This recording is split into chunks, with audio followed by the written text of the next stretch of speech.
Dia 26 de outubro de 2023, sejam todos bem-vindos, meus amigos, a mais um vídeo do canal Terra Brasilis News. Tudo bem com vocês? Espero que sim. E olha só, o nosso país não para de dar vexames, não é mesmo? Inacreditável como que em apenas 10 meses o governo brasileiro se transformou em chacota internacional. Tudo por conta de lorotas e lorotas contadas pelo mandante brasileiro, né? Protegido pela mídia brasileira, que não pensam duas vezes em ludibriar a população brasileira, mesmo que para isso passem vergonha e arrastem junto deles todo o povo brasileiro. Muito bem. Depois de toda aquela papagaiada de que o atual mandante iria resolver o problema lá no conflito no leste europeu, numa mesa de bar, tomando uma cervejinha, um camarãozinho, né? Veio então a lorota desta guerra lá na faixa de Gaza. Isso para mostrar a incompetência de nossa diplomacia. E por que eu estou falando isso? Porque anteontem todos nós ficamos sabendo que o secretário-geral das Nações Unidas fez uma declaração de muito mau gosto, com palavras muito mal escolhidas, dizendo que o Hamas atacou Israel não sem motivos. Falou com outras palavras, mas é isso que ele disse. Claro que caiu muito mal. O embaixador israelense até chegou a pedir que ele fosse demitido do cargo, ou que pedisse demissão. E ontem pela manhã, o mesmo Antônio Guterres, que é o secretário-geral, veio a público dizendo que ficou aí abismado, onde já se viu, deturparam o que eu falei, não foi bem isso que eu disse, blá, blá, blá, blá, blá, blá, e vocês já conhecem a história. Mas o pior para nós estava por vir. Que ontem, logo após o pronunciamento de Antônio Guterres, o nosso ministro de Relações Exteriores, né, o Vieira, o grande Vieira, olha só, hein? Que cargo bom esse cara tem, né? O Mauro Vieira veio até Guterres solidarizar com ele, dando apoio moral a Guterres. Ou seja, foi a mesma coisa que assinar embaixo que o Brasil acha que o Hamas está certo no que fez. Foi uma declaração de apoio ao Hamas. Porque o Mauro Vieira não precisaria falar nada, absolutamente nada, ficar na dele para não se comprometer. Já que ontem, nas duas resoluções lá na reunião do Conselho de Segurança da ONU, tanto da Rússia como dos Estados Unidos, o Brasil se absteve. Como é papel do governo brasileiro, né? Não tem coragem de assumir uma posição. Eu apoio esse ou não apoio este. Mas, quando todo mundo achava que tudo isso já era notícia velha, eis que hoje vem a notícia via jornal lá na Bulgária, vejam só, que informou que um carro da embaixada brasileira na Bulgária foi pego na cidade de Sófia, na Bulgária, né, pela polícia turca, com 55 quilos de cocaína. E a informação foi dada no jornal búlgaro 24 Chaza, é o nome do jornal. Claro que essa notícia se espalhou como pólvora, porque todos os embaixadores ficaram sabendo, né? Virou notícia de jornal. Aqui no Brasil saiu na CNN, saiu no Antagonista, blá, blá, blá, blá, blá, blá. Outro vexame brasileiro. O jornal búlgaro ainda afirmou que a droga teria sido escondida em diversas partes do veículo e que o motorista e outra pessoa que teriam sido detidos pela polícia turca foram presos por porte de drogas. Claro, aí vieram as desculpas. Não é bem assim, não é bem assado, né? A embaixada brasileira disse que deram falta de um veículo oficial da embaixada, que saiu da embaixada sem autorização e por isso avisou a polícia que foi atrás. Vocês acreditam mesmo que quando você é um embaixador, vamos supor, de um país, sente que algo de errado aconteceu, o que ele faz? O que a diplomacia faz? Olha, polícia, é o seguinte, aconteceu isso, isso e isso, o cara desapareceu, tentem descobrir, mas olha, não deixem espalhar essa notícia, porque vai comprometer o Brasil, o país. Não, foram ligar para a polícia fazer o estardalhaço de parar o carro, prender... Ora, são informações que não conferem com a realidade. O que eu quero levar em consideração aqui é que quando pegaram um determinado capitão carregando drogas no avião da FAB, um avião que iria dar assistência ao então presidente Jair Bolsonaro, na Itália, se não me falha a memória, a imprensa caiu de pau, a mídia jornalística fez um estardalhaço, o PT fez um escândalo. Até hoje, até poucos dias atrás, se falava do caso. Mas essa notícia não. Essa notícia estava num rodapé de jornais, informações pequenininhas, e até agora eu não vi na imprensa televisiva a mídia marrom se manifestar sobre o assunto. Essa é que é a questão. Por outro lado, informações de importância não foram somente essas. Por quê?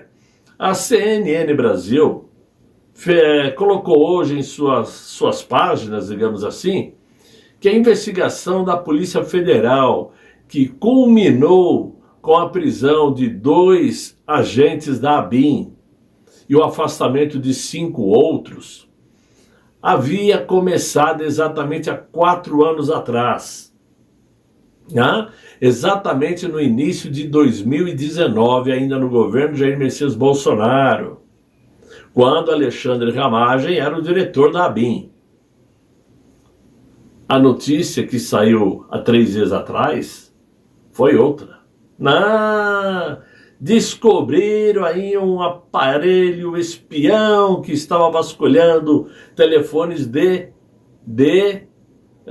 opositores a Jair Bolsonaro. Lembram disto? Jornalistas, ministros que eram opositores de Jair Bolsonaro, jogando nele a responsabilidade. E hoje não. Hoje mostra que essa investigação começou há 4 anos, no início de 2019, quando então Jair Bolsonaro estava começando o seu governo. Ora, Alexandre Ramagem somente recebeu a denúncia que a ABIN estava fazendo espionagem em geolocalização de celulares em 2021 e poderia ter enviado esta denúncia para a ABIN, que era responsável, ao contrário, que poderia ter enviado essa informação para o GSI, que era responsável pela ABIN naquele momento. Mas o Alexandre Ramagem preferiu devolver o caso para a Corregedoria, para buscarem mais informações, mais elementos contra os investigados. Isto serve para mostrar que se houve de fato espionagem em celulares de jornalistas, políticos, ministros, foi mesmo em 2018 em diante, de 2018 em diante, já que o sistema israelense First Mile foi adquirido ainda no governo de Michel Temer.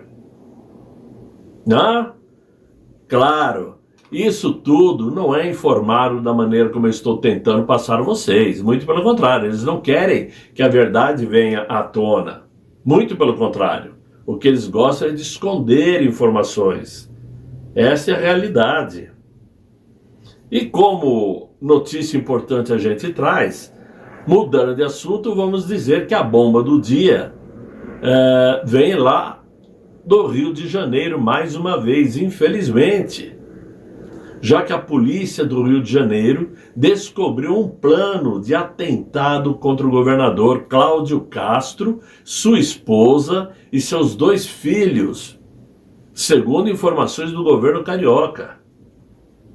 Na quarta-feira, ontem, Cláudio Castro concedeu uma entrevista coletiva defendendo que o endurecimento das penas contra bandidos é fundamental para combater o crime organizado, o tráfico de drogas e as milícias.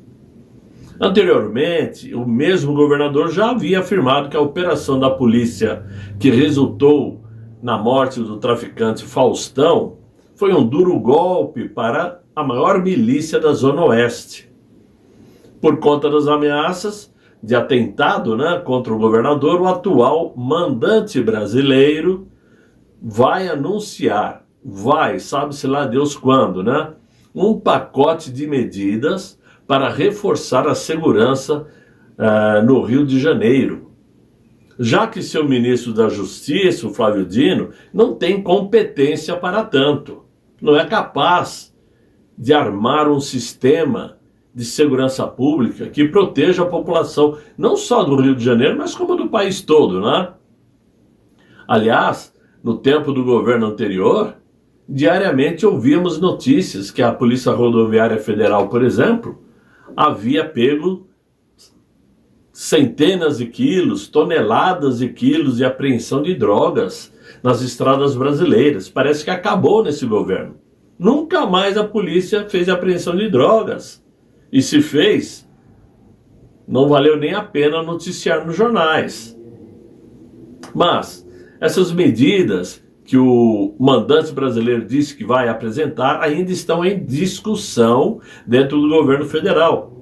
Porque a responsabilidade sobre a segurança pública do governador é do próprio estado do Rio de Janeiro.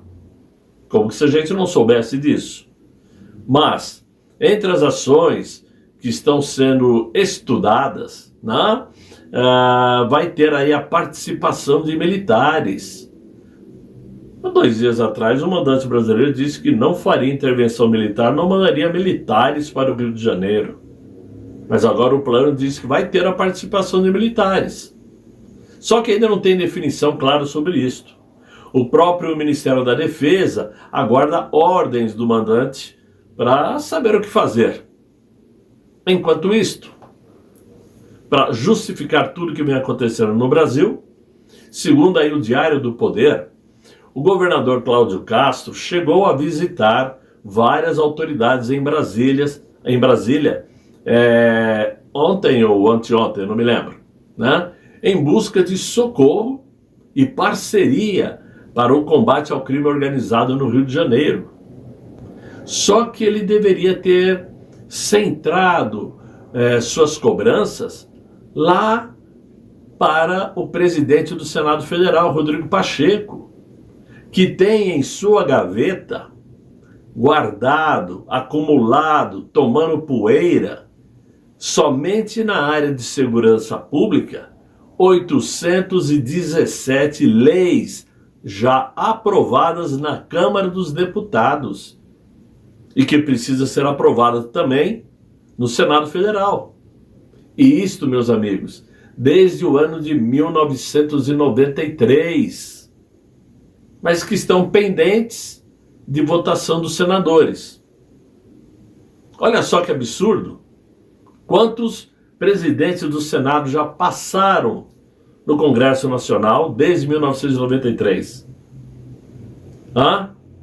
Já passou Renan Calheiros, Alcolumbre, o Pacheco agora, e sabe-se lá os outros que eu já até esqueci. Nada eles fazem a favor da população brasileira. Propostas como o fim de saidinhas ou saidão, ou a extinção de medidas que reduzem as penas dos presidiários, como a progressão de regime, são propostas que estão na gaveta do Rodrigo Pacheco e ele não pega para votar. É inacreditável que parlamentares já haviam proposto diversos projetos de lei sobre esse assunto e o Senado Federal ignorou, como se o cuidado com a população fosse menos importante que suas jogadas políticas. O pior de tudo é que Rodrigo Pacheco tampouco permite que os senadores avaliem e votem esses projetos. Por exemplo, como o fim da maioridade penal aprovada na Câmara dos Deputados em 2015. Muitos crimes poderiam ter sido evitados com o endurecimento das penas e o restabelecimento do temor dos bandidos com a justiça brasileira. Por isso mesmo, o governador Cláudio Castro pode ter pregado no deserto, né? Porque cobrar do mandante brasileiro ações contra o ingresso de armas e drogas nas fronteiras brasileiras é perder tempo. É o mesmo que nada. Por isso o Brasil encontra-se nessa situação, dando vexame aqui dentro, já que esses acontecimentos no Rio de Janeiro, como a morte dos médicos, esse acontecimento dessa semana com mais de 35 ônibus queimados, vira notícia internacional. Essa apreensão de drogas em cargo diplomático brasileiro vira notícia internacional. E a infeliz ideia de sempre ficar em cima do muro na hora de tomar decisões importantes, como essas do Conselho de Segurança na ONU, dão um vexame muito maior para todos, porque o Brasil teria que tomar uma posição. Eu aprovo por isso ou não aprovo por aquilo. Não, me abstenho. Onde já se viu isso? Esse é o Brasil que vai dando cambalhotas ladeira abaixo, infelizmente para nós que desejamos aí paz e sossego na nossa linda, maravilhosa pátria. Meus amigos, é o que eu tinha para vocês. Espero que vocês tenham gostado desse vídeo. Se gostaram, chamem os amigos para assistirem. Passe o link do vídeo para seus amigos e eu desejo encontrá-los amanhã novamente com outro vídeo, se Deus quiser, Ele há de querer. Fiquem bem, fiquem com Deus. Tchau, tchau.